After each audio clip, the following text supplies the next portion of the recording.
J'ai un quart d'heure, je serai très bref. D'abord, je voudrais féliciter et encourager la représentante du Parlement européen pour avoir parlé au nom de l'Europe, enfin, de la sensibilité européenne sur les problèmes du Moyen-Orient, oubliant que l'Europe, demain, est un autre jour. Merci pour votre courage. Je serai bref. Donc, je vous fais grâce de l'épisode des croisades, 3 siècles déjà éliminés. On rentre dans le vif du sujet. On peut considérer qu'il y a 3 dates fondatrices de la politique de la France à l'égard de l'hémisphère sud de la Méditerranée. Ce n'était pas une politique arabe. Ça n'a jamais été une politique arabe. Je vais m'expliquer. Le premier, disons le XVIe siècle, 1563, le traité entre Soliman le Magnifique et François Ier, le traité des capitulations, c'était un traité global avec un souverain à la tête d'un empire qui contenait aussi bien des musulmans que des non-musulmans, des arabes, des non-arabes, à l'intérieur des musulmans, des sunnites et des chiites, et à l'intérieur des sunnites, toutes les déclinaisons du sunnite, hanafites, shafi'ites, hanbalites, malikites. C'était les temps heureux où il n'y avait pas le wahhabisme salafiste. C'est le premier date fondatrice. C'était un traité global, mais inique, parce qu'une capitulation n'est pas un partenariat. Ce primat français, qui est contraire au principe fondateur de la France, va se retrouver sous la monarchie avec le Code noir et sous la République sous le Code de l'indigénat. La France est un pays, un des rares pays au monde à établir une codification sur des critères du gobineau-darwinisme. Elle en paiera le prix ultérieurement en termes de legs historique et moral. Le deuxième acte date fondatrice de la politique arabe, c'est la politique de Bonaparte qu'on appelait la politique des égards. Le terme « la politique des égards » est une défiance à l'égard de la politique des prédécesseurs. Bonaparte, un stratège, plutôt que de privilégier la relation avec Constantinople, a déplacé le curseur vers l'axe, le Caire, l'expédition d'Égypte, la Mecque, le noyau historique de l'islam, qui est le monde arabe, la plateforme de son déploiement à travers le monde et de la propagation de l'islam à travers la langue arabe, qui est la langue du Coran. Troisième date, la politique arabe du général de Gaulle, ce qu'on appelle improprement la politique arabe du général de Gaulle. Entre-temps, au XVIIIe, au XIXe siècle, souffrait cette vérité, mais en tant que Français, je suis obligé d'être très critique avec moi-même. La politique française a consisté à prendre des gages territoriaux dans le monde arabe en compensation de ses revers militaires sur le continent européen. Je m'explique. Pendant un siècle, il y a eu une succession de désastres militaires français. Waterloo, l'expédition du Mexique, Sedan, Fachoda, et j'en passe, se sont traduits par des conquêtes, l'Algérie, la Tunisie, Gouraud, la conquête du Mali, et ensuite le Maroc en 1912. Ça, c'était cette tranche, une compensation sur bien d'autrui, c'est-à-dire les conquêtes territoriales dans le monde arabe en compensation des désastres militaires français. C'est ce qu'on appelle une lecture fractale de l'histoire.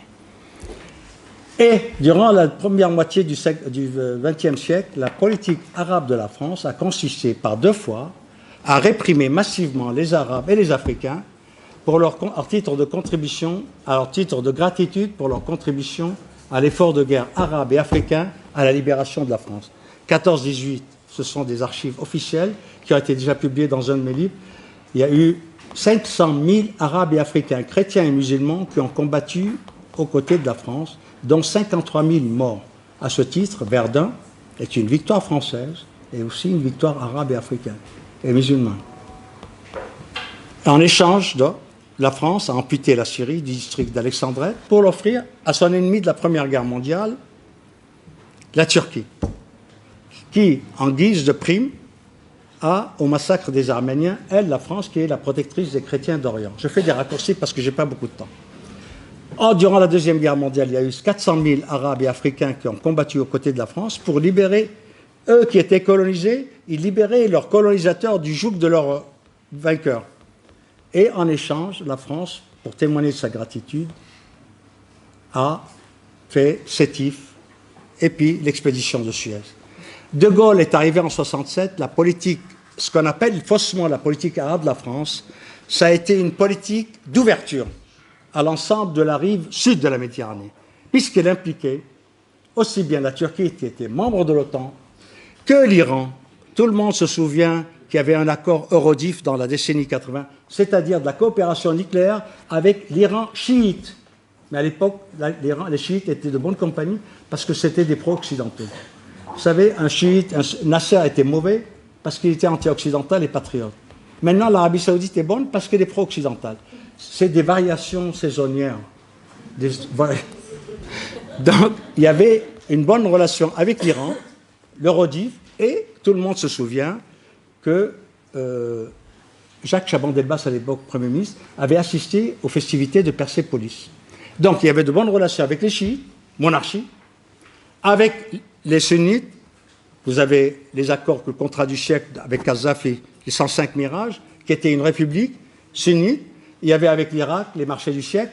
À ce titre-là, on peut dire que la nouvelle politique d'ouverture de la France à destination de l'hémisphère sud de la Méditerranée, où sa rive arabo-musulmane, s'est matérialisée par deux percées majeures dans les chasses gardées anglo-saxonnes. L'Irak, qui était l'empire de la Épicie, et la Libye. C'était les deux grandes percées majeures de la diplomatie française. En 50 ans, il y aura un dégradé successif. On va passer de ce qu'on appelle la grande politique arabe, qui était une politique d'amitié avec les républicains et les monarchistes, les sunnites et les chiites, le Maghreb et le Mashrek, tout. Et le Liban dans toutes ses composantes. On va avoir une gradation. En 1980, on arrive avec l'Iran, la guerre avec l'Iran. La France rompt le bénéfice diplomatique qu'elle avait accordé à l'hospitalité diplomatique à l'ayatollah Ruhollah Khomeini en s'alliant avec son ennemi, qui était l'agresseur dans la guerre irako-iranienne. C'est la première fois on a accueilli, on a accordé l'asile politique à l'ayatollah Ruhollah Khomeini et on se retourne avec lui quelques mois après. On est passé d'une grande politique d'ouverture sur l'ensemble des composantes et en reniant le devoir d'hospitalité et le privilège de la terre de France qui est considéré d'accueillir toutes les libertés dès lors qu'on était persécuté, en accueillant Khomeini, au lieu de tirer profit pour développer cette relation-là, il s'alignera sur l'agresseur de Khomeini, qui était une république sunnite, l'Irak, soutenu, dans ce cas-là, qui a été un mercenaire des pétromonarchies dans une guerre de fixation d'une révolution et chiite. C'est ça qui était dangereux. Que ce soit des chiites d'abord qui fassent la révolution et une révolution ensuite. Dans un ordre monarchique, et on a abattu une monarchie, la révolution était dangereuse et la monarchie ensuite, d'autant plus que le successeur de Khomeini aura eu des élections, dans une république islamique qui se réclame de l'idéologie islamique qui ait des élections, c'était hyper corrosif pour les monarchies du Golfe. Donc ça a été un premier glissement. On l'a attribué à Valéry Giscard d'Estaing, mais ce n'est pas tout à fait ça, puisque l'alliance stratégique entre l'Irak a été formée par la nouvelle génération du gaullisme, Jacques Chirac, qui était l'ami personnel, j'avais couvert cette visite-là. Jacques Chirac était un gaulliste nouvelle génération. On est de la même manière qu'on a évolué dans la politique arabe de la France, de la politique arabe à la politique sunnite, à la politique wahhabite, on a évolué dans la politique gaulliste à le gaullisme historique, qui était le général de Gaulle. On a eu le gaullisme d'entreprise avec Jacques Chirac. On a eu le post-gaullisme atlantiste qui est Nicolas Sarkozy. Et à fur et à mesure que le gaullisme évoluait, les politiques arabes vont évoluer en conséquence. Le premier glissement, donc, a été la guerre d'Irak-Iran. La France s'est alliée avec le monde sunnite contre l'Iran. Aussi simple. Et elle a neutralisé tout ce qui constituait le noyau dur du monde arabo-musulman, les alliés de l'Iran, la Syrie, la Libye, en guerre avec le Tchad, et le théâtre d'opération français qui servait d'attentat et de contre-attentat. La France a été co-belligérante de l'Irak. Elle s'en perdra. Elle se perdra parce qu'à aucun moment elle n'a pu le brider. Elle n'a jamais bridé l'Irak. De sorte que lorsqu'on est arrivé en 90 avec l'invasion de l'Irak, il était très difficile au pouvoir en place, à l'époque c'était François Mitterrand, de pouvoir témoigner de la moindre sympathie parce qu'il avait envahi un pays. Ce n'est pas tant d'envahir le Koweït qui était grave, c'est que le fait d'avoir envahi un pays rendait caduque la dénonciation de l'occupation israélienne des territoires palestiniens. Non, il ne faut jamais envahir un pays pour garder intacte la dénonciation israélienne. Le monde arabe avait cet avantage considérable qu'il pouvait dire les Turcs, alliés de l'OTAN, membres de l'OTAN, ont envahi le nord de la Turquie et Israël a envahi la Palestine et nous, on n'envahit pas. Saddam a brisé cette dénonciation-là. Et la France s'est perdue. L'Irak, qui a combattu l'Iran pendant 10 ans, s'est perdu. Saddam Hussein a perdu la vie. La France a perdu l'Irak. Et le bénéficiaire de cette opération, par effet ça a été l'Iran et l'Amérique. La percée majeure de la diplomatie saoudienne, de la diplomatie française de gaullistes, a été neutralisée par cette opération irakienne. Ça a été un clivage. On est passé d'un soutien multiforme à l'ensemble du spectrum de la rive sud à un alignement sur une politique sunnite en guise de substitut à la politique arabe. Le deuxième infléchissement qui va encore prendre plus de tournure, ça a été le fait d'un crypto-gaulliste, post-gaulliste, atlantiste, Nicolas Sarkozy. La deuxième percée diplomatique du gaullisme dans le monde arabe, la Libye, a été démolie par Nicolas Sarkozy. Alors que ça a été le marché du siècle il y a 20 ans après, alors qu'il l'avait reçu. Le problème, c'est que Kadhafi n'a pas acheté des Rafales, on lui a envoyé les Rafales pour le neutraliser définitivement.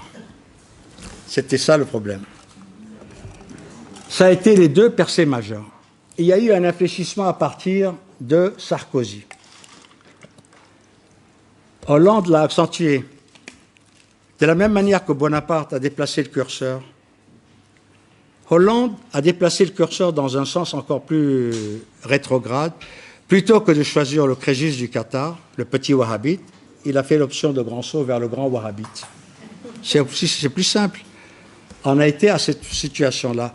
Vous noterez que la France est le seul pays au monde qui aura dit que Jabhat al-Nusra fait du bon travail en Syrie. Vous noterez aussi, pour mon malheur, que la France est le seul pays au monde qui a décoré de la Légion d'honneur le prince héritier d'un des principaux incubateurs du djihadisme planétaire, Saqqis. Je n'ai pas fini. Je vais être rapide. Je vais conclure. La France est le pays qui a la plus importante façade maritime vis-à-vis du sud méditerranéen, vis-à-vis de la façade musulmane, arabe et musulmane de la Méditerranée. C'est la plus importante de la Mauritanie, par extension, jusqu'à la Turquie. C'est la plus importante façade maritime avec la rive arabo-musulmane de la Méditerranée. La France est le pays qui abrite la plus importante communauté arabo-musulmane d'Europe occidentale. Ce sont deux paramètres qui doivent fonder une politique stratégique à long terme et non pas déterminer une politique en fonction des béquilles financières que les présidents français successifs s'arrogent pour maintenir leur niveau de vie. Giscard d'Estaing avec le diamantaire Bokassa, Chirac avec son hébergeur posthume Rafiq Hariri, Nicolas Sarkozy avec le Crésus du Qatar et Hollande avec les wahhabistes, takfiristes, djihadistes, éradicateurs.